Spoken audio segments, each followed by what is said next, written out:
Aujourd'hui est sorti l'épisode numéro 6 de la série Ahsoka, une série que j'apprécie toujours autant. Je vais peut-être me répéter, mais voilà, je prends un grand plaisir à découvrir cette série, ça me plaît beaucoup. Et oui, cet épisode, je l'attendais pas mal, en tout cas pour ma part, puisque voilà, on allait découvrir donc une nouvelle galaxie, et on allait voir ce qu'est devenu l'amiral Thrawn, mais également Ezra. Et bien entendu, attention spoiler concernant l'épisode 6 de la série Ahsoka, et même concernant la série Ahsoka dans sa globalité. Mais donc oui, dans cet épisode-là, on va vraiment se concentrer sur cette nouvelle planète, je ne me souviens plus du nom, mais j'ai trouvé très stylé le fait qu'en fait, le sort de champ d'astéroïdes que l'on voit donc autour de la planète n'est pas réellement un champ d'astéroïdes, mais plutôt le reste des corps des baleines qui viennent mourir ici, donc ça peut être des os, de la chair, etc., etc. Et ça, j'ai trouvé assez stylé qu'on rajoute un petit peu de lore, de mythe derrière tout ça. Et en parlant de mythes et légendes, on a également donc cette histoire autour des Sœurs de la Nuit et donc de cette planète, qui est assez floue. On sait pas vraiment ce qui s'est passé avec les Sœurs de la Nuit sur cette planète-là, mais le fait en tout cas de retrouver ces personnages qui utilisent de manière différente la Force, j'ai trouvé ça très intéressant. Alors avant de parler du gros de l'épisode, j'aimerais juste revenir sur ce personnage qui, pour moi, premièrement,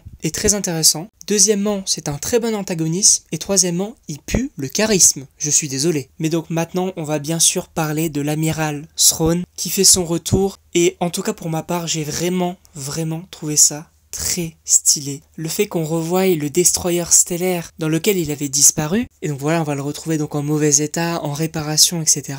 Ce qui est également le cas de ces soldats, avec des armures qui vont différer. On va avoir des armures donc qui vont être fracturées, même des morceaux d'armure qui vont être remplacés. Et ça, j'ai trouvé assez cool parce que ça rajoute premièrement de la crédibilité, mais ça rajoute également une petite esthétique, un petit truc qui fait dire que ok, il y a du vécu, ils se sont bien débrouillés pendant tout ce temps, et l'amiral Thrawn, il peut envoyer du lourd avec son armée. Et oui, parlons-en, l'amiral Thrawn. Alors je n'ai pas vu encore donc de critiques concernant l'épisode, ni d'avis concernant l'amiral Thrawn, mais en tout cas pour ma part, l'acteur fait totalement le taf, voilà, il est crédible dans le rôle. Il a, on va dire, une petite touche de charisme, on va retrouver un petit peu cet air un petit peu hautain. Voilà, il va être sûr de lui, il va être sûr de son armée. D'ailleurs, il le dit même à Sabine, tu viens de condamner ta galaxie, parce qu'en fait, je vais aller la reconquérir. Il est totalement sûr de lui. Là, on sent vraiment la menace, et c'est vrai qu'il peut être assez dangereux, et notamment sur la tactique. Et on va y revenir tout de suite, puisque quand il apprend que Ahsoka Tano est toujours en vie, mais qu'elle est également en route vers la galaxie, eh bien il veut absolument tout savoir sur elle, donc son passé, ce qu'elle a fait auparavant, par qui elle a été formée, sa planète d'origine, etc., etc. Ce qui est d'ailleurs intéressant puisque son histoire on l'a déjà apprise donc via The Clone Wars, mais également récemment avec la série Tales of a Jedi. On va la voir donc vraiment enfant, puis adolescente, puis adulte, et j'ai trouvé ça assez intéressant. Mais donc je pense que ça peut être très intéressant que l'amiral Thrawn se renseigne sur Ahsoka pour ensuite avoir des moyens pour la déstabiliser, pour jouer un petit peu plus sur la tactique au lieu de la force. Et en tout cas j'ai très hâte de ce côté-là. Et on va donc terminer donc cette critique, puisque oui, Sabine va retrouver Ezra. Et il est vrai que Sabine, c'est un personnage que j'ai plutôt bien apprécié. Alors oui, ça peut être commun à plein de personnages dans plein de films, séries ou même jeux vidéo. Mais c'est vrai qu'il y a des moments où tu te dis, en fait, pourquoi tu fais ça? Et c'est vrai que c'était la question que je me suis posée quand elle a donné la possibilité aux antagonistes de retrouver la galaxie. Mais là, dans cet épisode-là, elle va dire donc aux antagonistes qui ne tiennent pas sa promesse, etc. En fait, c'est totalement logique. À aucun moment, le mec va te dire « viens avec nous, comme ça tu vas pouvoir retrouver ton pote qui est un Jedi surpuissant et comme ça tu vas peut-être pouvoir nous vaincre. » Bien sûr, ça paraissait logique, mais c'est vrai que sur ce choix-là, je lui en veux un petit peu, même si j'adore le personnage pour le moment, vraiment, j'aime beaucoup. À voir sur la suite parce que bien sûr que ça peut encore nous décevoir. Et donc, concernant Ezra, alors oui, la situation de Ezra ressemble beaucoup à la situation de Luke Skywalker dans la post-logie. On va le retrouver exilé et il va vivre avec un peuple, etc.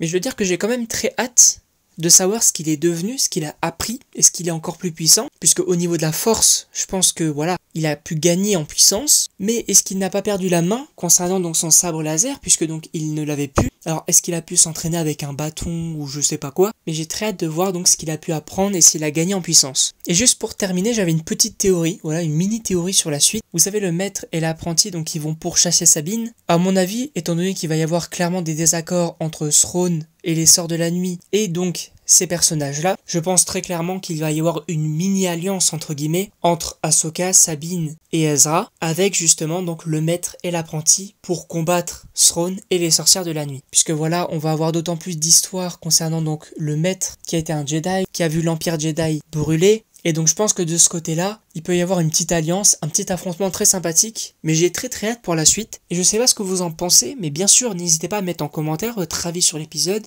vos théories, etc. Et donc moi, il ne me reste plus qu'à vous dire à la prochaine pour une prochaine vidéo.